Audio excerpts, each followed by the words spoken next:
안녕하십니까 여러분. 브랜든 앤 소의 브랜드입니다. 미국의 재미있는 이야기와 유용한 정보들을 가지고 왔습니다. 혹시 머리 위에서 무언가 어렴풋이 느껴졌었다면 그건 항상 당신 화면을 엿보는 동료거나 와이프거나 아이들이거나 허즈번드가 아닐 수도 있습니다. 나사에 따르면 최근 발견된 소행성 2026 JH2가 어제 지구에 매우 근접해서 지나갔습니다.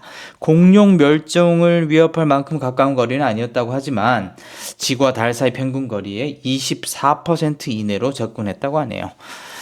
전체로서는 상당히 가까운 거리죠. 혹시 놓치셨다면 2026 JH2는 2060년에 다시 한번 지구에 근접할 것으로 예상되고 그때는 지금보다 조금 더 멀리 떨어져 있을 것으로 생각이 됩니다. 만약 당신이 2060에 살아있다면 당신은 그 행성을 다시 한번 만날 수 있습니다. 오늘 재밌는 이야기가 몇 가지가 있는데 세간의 이슈가 많이 됐었던 생성형 AI의 패권을 두고 벌어진 일론 머스크와 샘 올트먼의 역대급 법정 승부가 드디어 결판이 났습니다. 결과는 일론 머스크의 완패로 이어졌는데요. 재판 과정에서 두 사람의 숨겨진 비밀 일기, 비밀 자녀, 그리고 상습적인 거짓말 폭로까지 그야말로 개판, 막장 드라마, 비하인드 스토리가 탈탈 털렸습니다. 도대체 무슨 일이 있었는지 한번 보도록 하겠습니다. 3주간의 격렬한 재판 끝에 배심원단은 일론 머스크가 오픈 AI와 CEO 샘 올트먼을 상대로 제기한 소송을 기각했습니다. 머스크는 올트먼이 오픈 AI를 비영리 연구소에서 영리 기업으로 전환하면서 자선단체를 훔쳐갔다 라고 주장을 해왔었는데요. 법원이 소송을 기각한 이유는 굉장히 단순합니다. 바로 소멸시효 3년을 넘겼기 때문이라고 하는데요.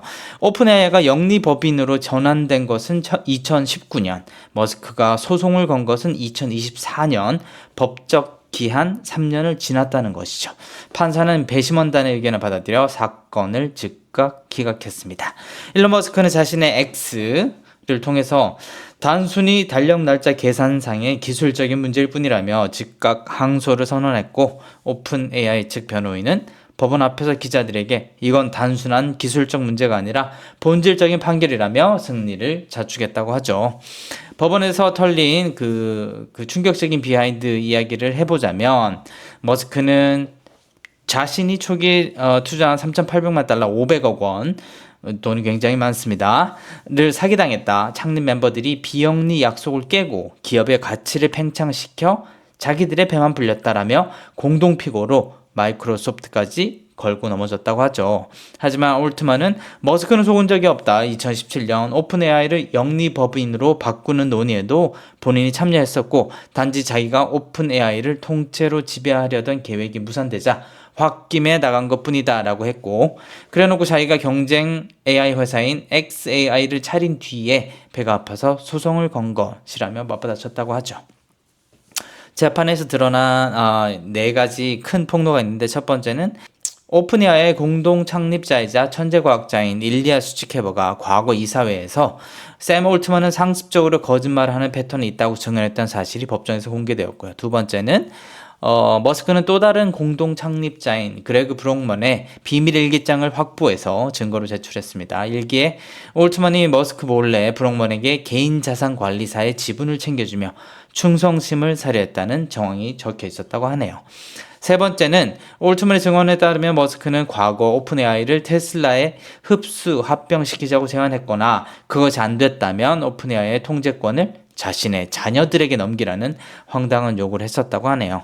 마지막으로 네 번째는 전 오픈AI 이사이자 머스크의 아이를 4명이나 낳은 시본 질리스가 이번 재판 증인으로 섰는데 오픈AI 측은 그녀가 머스크에게 회사의 내부 기밀 정보를 몰래 흘렸다고 주장했습니다. 소송전은 오픈AI의 승리로 일단락되는 분위기지만 두 천재의 전쟁은 이제 법정이 아닌 주식시장 월스트리트로 옮겨갑니다. 오픈AI는 이르면 2027년까지 기업 공개 IPO를 목표로 준비 중인 것으로 알려져 있고요. 이에 맞서 일론 머스크의 xAI는 당장 다음 달 2026년 6월 예정된 스페이스X의 대규모 오상장 절차를 일환으로 주식시장에 데뷔할 예정이고요. 법정 싸움은 끝났을지 몰라도 진짜 AI 치킨 게임, 자금 조달 경쟁은 이제부터 시작인 셈이네요. 미국에서 또 다른 재밌는 이야기들을 이어가 보도록 하겠습니다. 세계 헤드라인 중에 미국 법무부가 젤로 없는 18억 달러 규모의 반무기화 기금을 조성했다고 하죠. 도널드 트럼프 대통령은 전직 계약직 직원의 세금 보고서 유출과 관련한 국세청 IRS를 상대로 제기한 100억 달러 소송을 해결하기 위한 합의의 일환으로 법무부는 바이든 행정부 시절 법무부의 표적이 되었다고 주장하는 사람들에게 보상하기 위한 17억 7,600만 달러 규모의 기금을 마련했다고 합니다. 토드 블랜치 법무장관 대행은 이 기금을 법적 공방과 무기화의 피해자들이 목소리를 내고 구제받을 수 있는 합법적인 절차라고 설명했는데, 민주당과 비판론자들은 이 기금이 납세자들의 돈을 트럼프 측근, 특히 2021년 1월 6일 국회 예산안 폭동 가담자들에게 넘겨주는 비자금이라고 비난했습니다. 그래서 지금 굉장히 이슈가 많이 되고 있죠. 두 번째 이야기는 제가 잘 알기도 한 샌디에고 최대 규모 이슬람 사원에서 총격 사건이 발생해서 3명이 사망했죠. 당국에 따르면 어제 샌디에고 이슬람 사원에서 10대 총격범 2명이 총격을 가해 3명이 사망했으며, 이 중에는 더 큰 피해를 막은 경비원도 포함되어 있다고 합니다. 경찰은 용의자 2명이 스스로 목숨을 끊었다고 밝혔고, 증오 범죄로 보고 수사를 중이며, 사망한 10대 중 1명의 어머니가 아들이 무기와 자동차를 가지고 집에서 없어졌다고 신고를 미리 했었다고 해요. 사원 내에는 학교는 있었지만 학생들은 모두 안전했다고 얘기를 합니다. 트럼프 대통령은 이란 공격을 연기한다고 밝혔습니다. 우리 타쿠 트럼프 대통령은 자기 자신의 트루소셜에 카타르, 사우디아라비아, 아랍에미리트 정상들의 요청에 따라 예정됐던 이란에 대한 군사 공격을 연기한다고 발표했습니다. 예. 그는 이란 핵무기 보유를 금지하는 합의를 위해서 현재 진지한 협상 중이라고 이야기했는데, 또한 합의가 이루어지지 않을 경우 즉시 대규모 공격을 감행할 준비를 갖추도록 군에 지시했다고 덧붙였습니다. 미스터 타코. 예. 세 번째는 지금 미국이 굉장히 이슈가 됐던 TSA 관련입니다. 보안 검색들을 공항에서 다른 곳으로 옮기고 있다고 얘기를 하는데요. 이 얘기가 무슨 얘기냐 하면은, 공항에서 보안 검색들을 기다리지 않고 원격으로 신체 수색과 수화물 검사를 받을 수 있다면 어떨 것 같습니까? 보스턴 로건 공항에서 출발한 일부 여행객들은 6월 1일부터 2주 뒤죠. 이런 서비스를 이용할 수 있게 됩니다. 이는 미국 교통안전청 TSA를 터미널 내부와 수화물 위탁 구역의 혼잡을 완화하기 위해 시행하는 조치라고 하는데요. 계획은 확대될 가능성이 있습니다. 현재 8개 공항 TSA 게이트 직행 시범 프로그램 대상지로 승인이 되었고, 로건 공항에서 25마일 떨어진 던킨 도너츠 매장 3곳에서 1마일도 채 안 되는 매사추세츠 프레잉햄 한 공항에서 시범 운영 중이라고 합니다. 오전 5시부터 오후 4시까지 사용할 수 있는데, 델타 또는 젯블루 항공편에만 적용된다고 하네요. 이거를 왜 하는지는 모르겠지만 이것이 미래일 수도 있을 것 같습니다. 룰루레몬 이야기인데요. 칩 윌슨, 룰루레몬 창업자죠. 자신이 설립한 애슬레저 회사를 떠난 지 10년이 넘었는데 여전히 침몰하는 배와 같다 하고 여기는 회사를 이끌려고 애쓰고 있다고 합니다.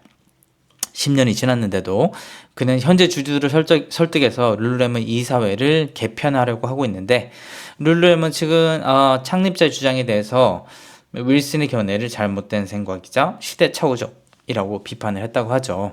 룰루레몬은 윌슨 씨의 현재 사업 상황과 브랜드의 미래 잠재력에 대해 충분히 이해하지 못하고 있으며 과거에만 집착하고 있다며 주주들에게 현 이사진을 지지해 줄 것을 촉구했습니다. 이사회는 우리 의견 차이가 어디 있는지 대한 자세한 내용을 저에게 제공하지 않았습니다. 과거에도 무신경한 발언을 해온 전력이 있는 윌슨은 룰루레몬이 성명을 발표한 후 이렇게 말했다고 하죠. 포춘지에 따르면은 윌슨이 2015년 이사에 물러난 후 룰루레몬의 매출은 9년 만에 3배로 증가했지만 주가는 2023년 최고치 대비 75%나 하락했습니다. 미국 내 매출은 부오리, 알로 같은 경쟁업체들과 경쟁 심화, 관세, 그다음 전반적인 소비 위축 등으로 감소했는데, 두 번째로 룰루레몬의 큰 주주인 윌슨은 회사의 다양성, 형평성, 포용성 노력을 비판하며 룰루레몬이 멋진 이미지를 잃었다고 주장하고 있죠. 그는 지난해 월스트리트 저널에 기고한 글에서 비전 있는 리더가 없는 회사는 제품과 장기 전략에 대한 독보적인 목소리를 잃게 된다 라고 썼다고 합니다. 또 어떤 일들이 미국에 있냐 하면 넥스트라 에너지라는 큰 에너지 기업이 있습니다. 도미니언 에너지를 670억 달러 규모의 전액 주식 거래로 인수하기로 해서 미국 최대 전력 생산업체가 탄생해서 데이터 센터에 더욱 효과적으로 전력을 공급할 수 있게 될 것이라고 얘기를 했는데요. 넥스트라 에너지 한번 찾아보시기 바라고요. 뉴욕시 지역 통근자 25만 명의 교통 운행을 마비시켰던 롱아일랜드 철도 노동자들은 대표하는 노조들이 어젯밤 뉴욕시 교통국과 파업 종료에 대한 합의에 도달했다고 하고요. 콩고에서 일하는 미국인 한 명이 치명적인 에볼라 발병 사태 속에서 에볼라 바이러스 양성 판정을 받았습니다. 요즘 지금 한타 바이러스도 굉장히 유행인데 조심해야 될 것 같고요. 미국 검찰은 태양광 에너지 프로젝트 투자자들을 속여 수십억 달러를 가르친 혐의로 기소된 인도 억만장자 가우탐 아다니에 대한 형사 사기 및 공모 혐의를 기각해 줄 것을 요청하고 있다고 하네요. 뭔가 좀 뒤에 캥기는 게 있는 것 같아요. 라이언에어 CEO는 유럽의 재정적으로 취약한 항공사들이 유가 상승으로 인해 여름을 버티지 못할 수도 있다고 경고를 하고 있고요. 아마존의 알렉사가 이제 가짜 진행자를 포함한 완전한 AI 팟캐스트를 제작할 수 있게 되었다고 발표했습니다. 아마존은 팟캐스트의 정확성 유지를 위해 주요 뉴스 매체들과 협력한다고 밝혔네요.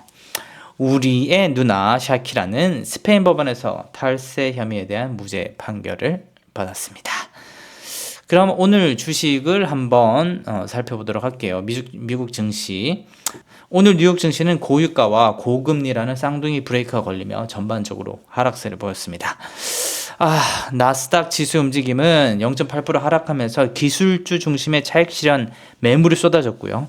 시장을 주도하던 메가 기업들이죠. 알파벳, 구글이 약 2에서 3% 하락, 아마존 역시 2% 넘게 밀리며 시장의 가장 큰 걸림돌이 되었고, 마이크로소프트와 메타도 가까이 1%대 하락을 기록했습니다. 애플은 올랐네요. 애플 가지고 계시죠 모두 다. 그 다음에 시게이트 CEO가 AI 인프라 확장을 위한 공장 건설에 물리적 시간이 너무 오래 걸린다며 공급망 병목 현상을 지적하자 반도체주가 직격탄을 맞았습니다. 퀄컴 마이너스 6%, AMD 마이너스 5.7%, 필라델피아 반도체 지수는 최근 3일 동안 7% 넘게 밀렸죠. 엔비디아는 0.67% 소폭 하락하면서 숨 고르게 들어갔습니다. 저도 엔비디아를 가장 많이 가지고 있긴 한데요. 시장의 모든 눈은 내일 미국 시간으로 20일 예정된 엔비디아의 실적 발표에 쏠려 있고, 이번 실적이 AI 무적론을 다시 증명할지 이번 주 글로벌 증시 향방을 가를 최대 분수령이기도 합니다. 다우존스 산업평균지수는 0.6% 하락하면서 나스닥에 비해 상대적으로 낙폭을 방어하긴 했는데요. 고금리 장기화 우려에 전통적인 경기 민감주들이 힘을 쓰지 못했습니다. 골드만삭스가 2% 가까이 하락했고, 중장비주 업체죠. 캐터필러도 부진한 모습을 보이며 다우지수 하락을 주도했습니다. 하지만 지정학적 리스크로 유가가 강세를 보이자 석유 공룡 엑슨모빌이 1.38% 상승하며 지수 하락을 방어했고, 시장 변동성이 커지니까 자금이 안전한 방어주로 이동하면서 코카콜라, 암젠, 버라이즌 같은 필수 소비재 및 제약통신 섹터가 1.5에서 3%대 상승세를 보였습니다. 도널드 트럼프 미국 대통령이 대이란 군사 공격을 일단 보류하겠다고 발표하면서 최악의 확전 위기는 넘겼고, 하지만 호르무즈 해협을 둘러싼 지정학적 불확실성이 지속되면서 국제유가는 요동쳤죠. 브렌트유는 배럴당 110달러, WTI는 104달러 선까지 치솟으면서 인플레이션 공포를 다시 자극하고 있습니다. 국채 금리가 폭등하고 있는데 유가 상승이 물가를 자극할 것이라는 우려에 미 10년물 국채 금리는 16개월 만에 최고치인 4.67% 선까지 올라왔고, 30년물 국채 금리는 금융위기 이후 최고 수준인 5.19%를 기록하며 증시 밸류에이션을 강하게 압박하고 있습니다. 고물가 고착화 우려로 인해서 시장에서 연내 금리 인하 기대감은 사실상 소멸되고 있고, 오히려 FedWatch 등에서 2026년 내에 연준이 금리를 추가 인상할 가능성을 가격에 반영하기 시작하면서 주식시장에 강력한 제동을 걸었다고 하죠. 케빈 월시도 지금 골치가 많이 아플 것 같습니다.